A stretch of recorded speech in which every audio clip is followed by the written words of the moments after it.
महान है मेरा साहिब,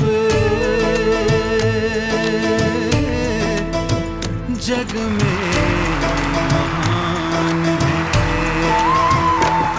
तेरे चरणों में मेरी जान है, मेरा साहिब सत्य समान है। मैं बंदगी साहिब की करूं, मेरा साहिब ही भगवान है। साहिब जग में महान है। साहिब बंदगी, साहिब बंदगी, साहिब बंदगी, साहिब बंदगी, साहिब बंदगी, साहिब बंदगी, साहिब बंदगी, साहिब बंदगी, साहिब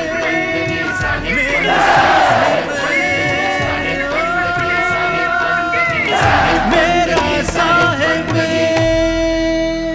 कई बार आप खो जाते हैं कहीं, आपका ध्यान, आपका कंसंट्रेशन, आपकी सुरती कारण देही में जाती है, बड़ी हल्की है। यहाँ बैठ कर के आप घर भी पहुँच जाते हैं, उससे सही में पहुँच जाते हैं। कहीं ख्यालों में आप डूब जाते हैं, कहीं दूर दूर आप पहुँच जाते हैं। ये कारण शरीर है, ये अत्यंत सूक्ष्म शरीर है।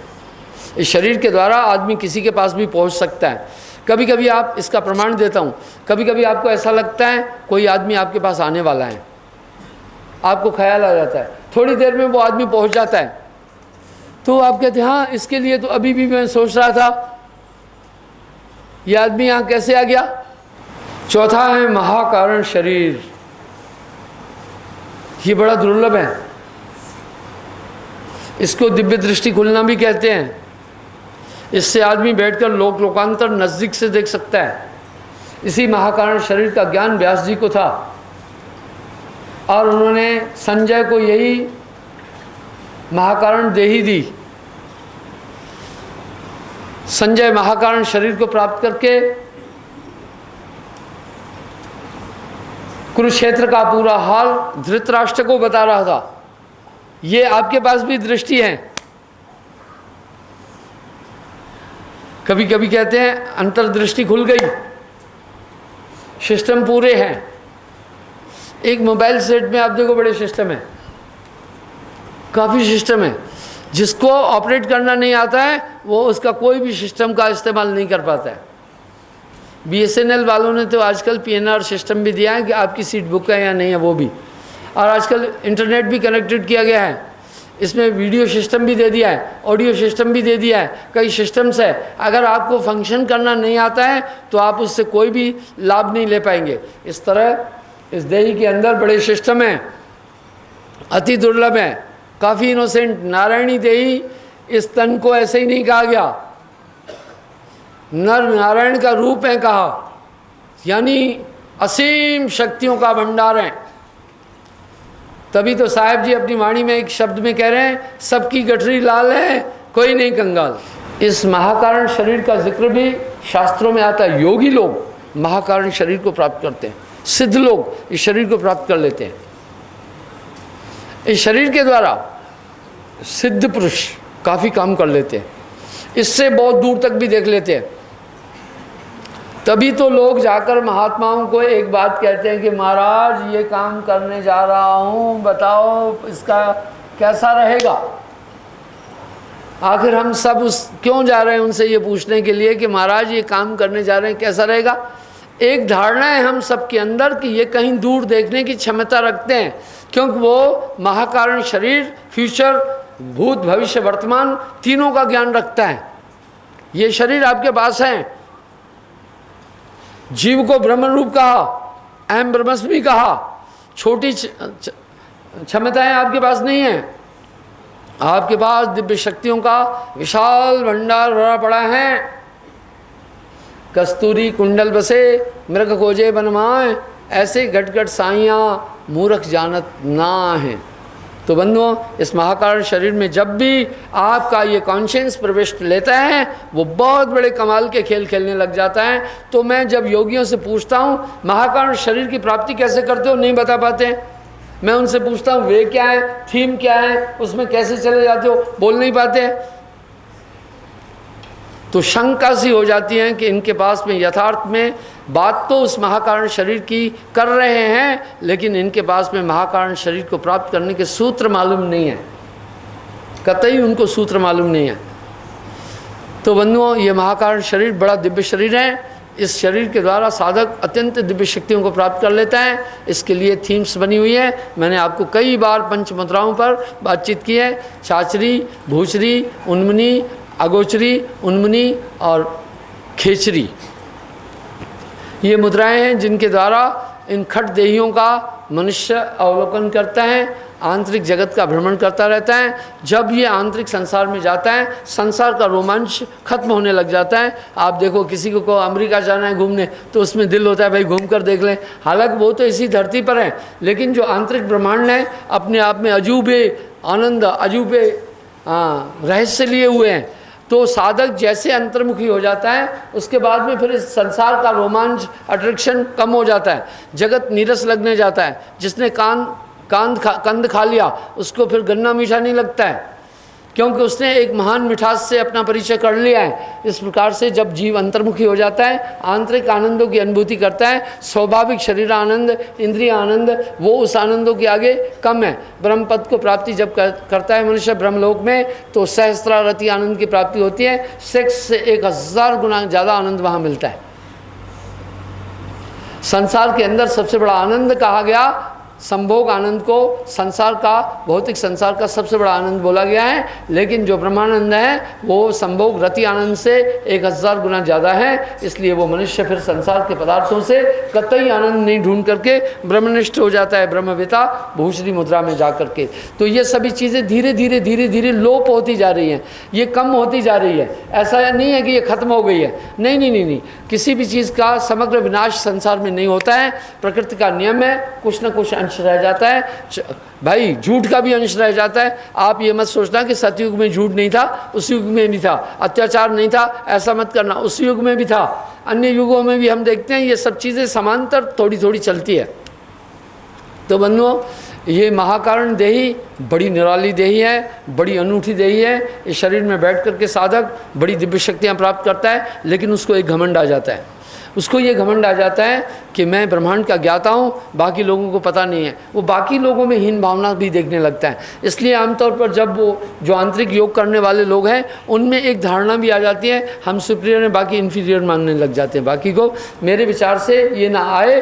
जब मनुष्य पूर्ण आनंद की प्राप्ति कर लेता है, पूर्णत्व को प्राप्त कर लेता है, पूर्ण आत्मज्ञान को प्राप्त कर लेता है, उसके बाद वो किसी में हीन भावना नहीं देखता है, क्योंकि वो देखता है यह आत्मा सपश्यते सपश्यति आत्मवतम सर्वभूतेषु, फिर सब में आत्म रूप शाण।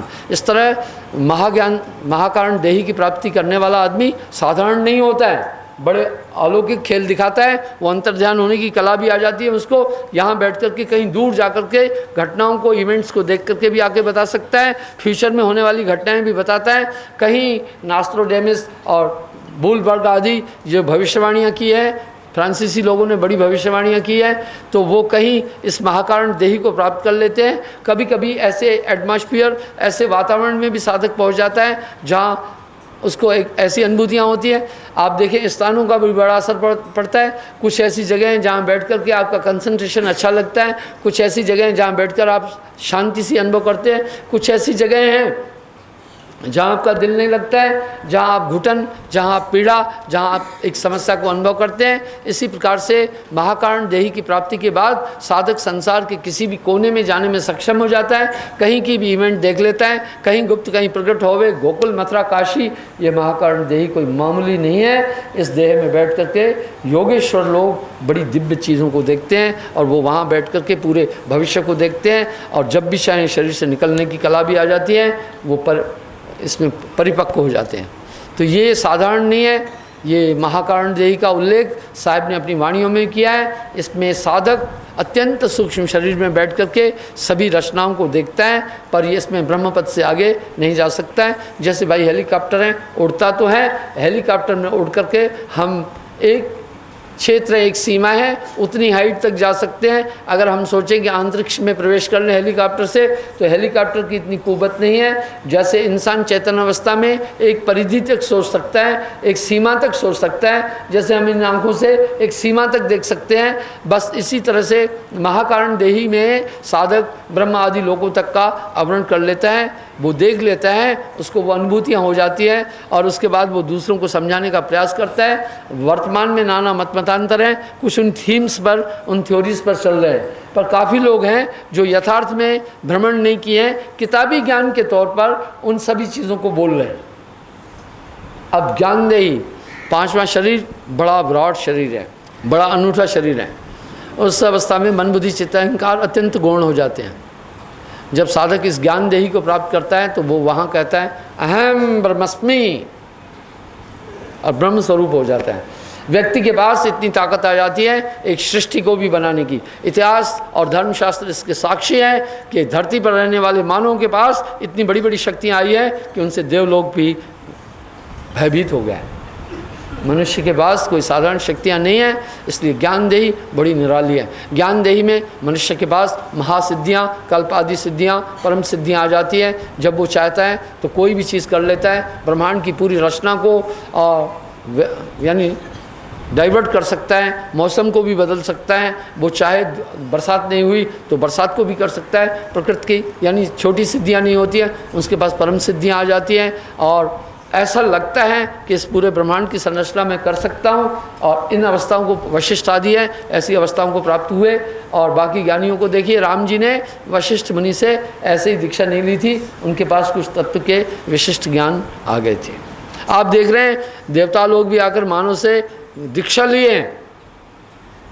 क्या वजह रही है? ये वजह रही है कि मानव शरीर, मानव ने कई दिव्य उपलब्धियां आप हासिल की, कई दिव्य लोकों में वो रमण किया, कुछ दिव्य शक्तियां मनुष्य ने यथार्थ में प्राप्त की, इसलिए उनके पास में देवत्व भी आकर के दीक्षा लेने का प्रयास किया।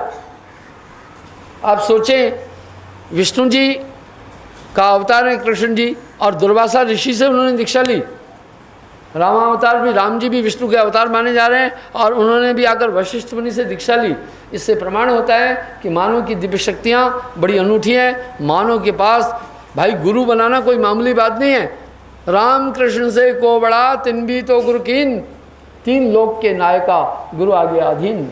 इसलिए वो ज्ञानदेही में रहने वाले लोग परम ज्ञानी होते हैं, उनको सभी चीज़ों का पूरा पूरा पता होता है और पूरे ब्रह्मांड अखिल 14 लोगों का वो भ्रमण कर सकते हैं। जब भी चाहें ज्ञानदेही में के द्वारा वो पूरे अखिल ब्रह्मांड पर नियंत्रण करने की भी शक्तियाँ आ जाती हैं। बलि आदि को देखें, उनके पास कितनी कितनी बड़ी शक्तियाँ आ गई थी।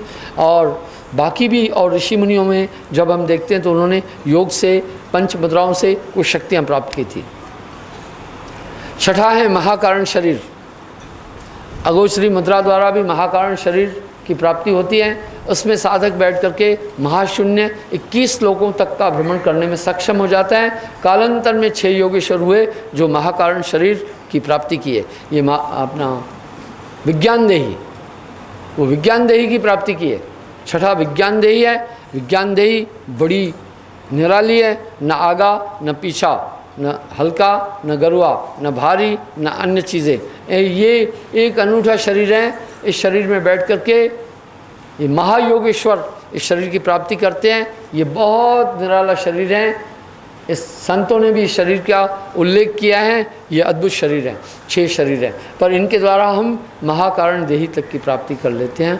हंस देही यही है, पर संतों की थीम साहेब वाणी में कह रहे हैं इसके आगे भेद हमारा।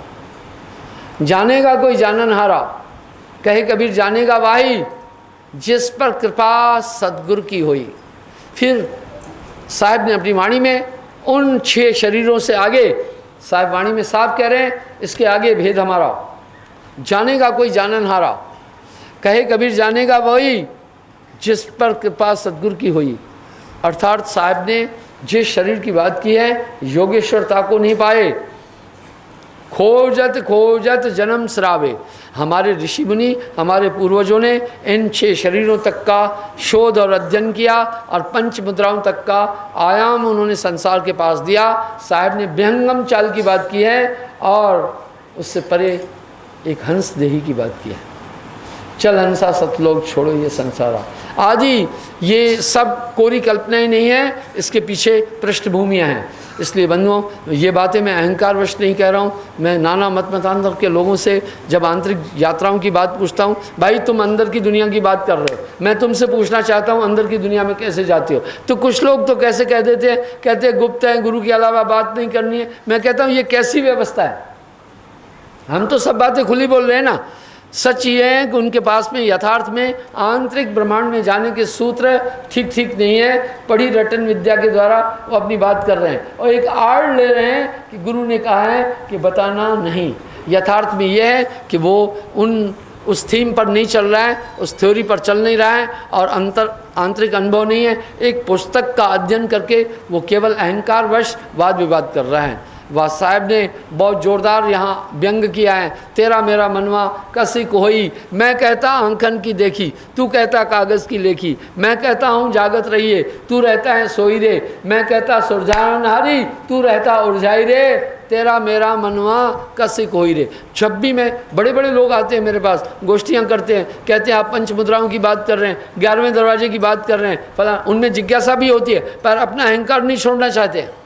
वो अपना अहंकार नहीं छोड़ना चाहते हैं। हम उनको कहते हैं आइए भाई, हम आपको ये सब चीज़ें तर्क के साथ में समझाएंगे कि 9 द्वारे संसार सब, 10वां योगी तार, 11 खिड़की बनी जानस संसुजान। आप भाइयों चिंतन करो। अभी तक तो वैज्ञानिकों ने न्यूटन आदि, डॉक्टर सैमूर आदि और अपना कोपर्निकस ने पृथ्वी घूम रही है, अंतरिक्ष मंडल की बात की, सूर्य के इर्द गिर्द सभी ग्रह घूम रहे हैं। अभी मालूम है, अभी वैज्ञानिकों के पास संसाधन अधिक थे, वो तो कह रहे हैं एक गैलेक्सी में करोड़ों सूर्य हैं, अनंत सूर्य हैं इस ब्रह्मांड के अंदर में। वाह, कोटि ब्रह्मंडा का तू मालिक। नानक देव जी तो अपनी वाणी में कह रहे हैं। इसका मतलब है उन्होंने आंतरिक जगत की ये पूरी यात्राएं की थी। हमारे महापुरुषों ने वो यात्राएं की। कालांतर में उनकी इस थ्योरी को लोगों ने डिस्टर्ब कर दिया। अभी हम जब देखते हैं तो आंतरिक यात्रा की थ्योरियाँ भी कर रहे हैं और बाहरी भक्ति वाली बात भी कर रहे हैं। एक खिचड़ी पंथ से बने हुए हैं। मैं आपको पुनः आगाह कर रहा हूँ कि थोड़े टाइम पर ये मेरी जितनी भी थ्योरीज़ हैं ये सभी पंथ नकल कर रहे हैं और कथावाचक लोग इनको अपने एजेंडे में शामिल कर रहे हैं। और मैं अभी देख रहा हूँ कि मैंने कहा था कुछ चीज़ें कि शाकाहारी और मांसाहारी जीवों की पहचान, मुझे बाद में पता चला कुछ और भी कथावाचक मेरी इस बात को कह रहे हैं। और 11वें दरवाजे की बात भी लोगों ने बोलना शुरू कर दिए हैं। अभी 12वें दरवाजे की भी बात हो रही है। मैं कहा वाह वाह भाई, नैले पर दैला मारना है तो 12वें दरवाजे का जिक्र भी प्रारंभ हो चुका है। नकल चलती रहती है। यथार्थ में उनके पास अपना कुछ होता नहीं है। थोड़ा सा उधर से लिया, थोड़ा सा उधर से लिया, कुछ उनकी थ्योरी मिला जुला करके आपको लगेगा कि भाई इनके पास अपना कुछ है ही नहीं। आप भी असमंजस में आ जाएंगे कि आखिर ये बोल कहाँ रहे हैं, क्या है इनका सिस्टम। आइए हम आपको बता रहे हैं। हम सहज मार्ग की बात बोल रहे हैं, हम ब्रह्ममत की बात बोल रहे हैं, हम अमरलोक की बात बोल रहे हैं। हम अपनी थीम पर हैं, हम अपने ठीक रास्ते पर हैं, हम अपनी पक्की थ्योरी पर हैं। आइए, कभी कभी आप देखते हैं कथावाचकों को तो बड़ी अजीब अजीब बातें होती हैं। आप हैरत में आ जाएंगे, आप हैरान हो जाएंगे, आप लुटे रह जाएंगे। आप जान ही नहीं पाएंगे बाबा जी किसकी भक्ति कर रहे हैं, बाबा जी किसको मान रहे हैं, बाबा जी का रास्ता क्या है। बाबा जी को खुद ही नहीं मालूम है, बोले जा रहे हैं। आखिर तुम किस सूत्र पर चल रहे हो उसको खुद भी पता ही नहीं है। खिचड़ी, एक आदमी एक कहानी शुरू करे और उसमें 5 कहानियों का समावेशन कर दे तो श्रोता को पता चलेगा कि क्या बोला। इसलिए उनकी टॉक में एक विधि नज़र नहीं आ रही है, थीम नज़र नहीं आ रही है, ऑब्जेक्ट नज़र नहीं आ रहा है। और मैंने पहले भी कहा है कि आज हमारे यहाँ कथा सत्संग वार्ताओं का स्तर काफ़ी डाउन हो गया है। एक ही थीम पर सब चल रहे हैं, एक ही सिस्टम है। 1-2 चुटकुला, 1-2 श्लोक, 1-2 कथा, 1-2 किस्सा, 1-2 दोहा, 1-2 अंग्रेजी का सेंटेंस अपना इम्प्रेशन डालने के लिए, एक आध चुटकुला, फिर नाचना गाना, तो ये सब चीज़ें आज यहाँ तक सीमित हो गई हैं। आंतरिक दुनिया की बात तो कोई कर ही नहीं रहा है। चुपचाप आप देखें, सब वो घिसी पिटी थ्योरीज हैं, उसी के इर्द गिर्द घूम रहे हैं। क्योंकि वो आंतरिक दुनिया में जब गए ही नहीं हैं तो आंतरिक दुनिया की बात करेंगे ही क्या।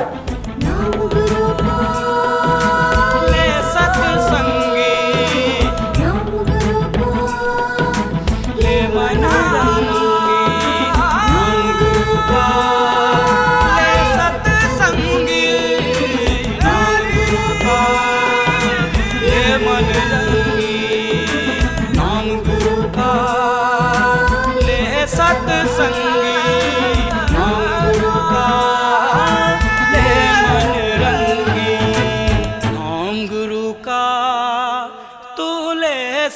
संगी।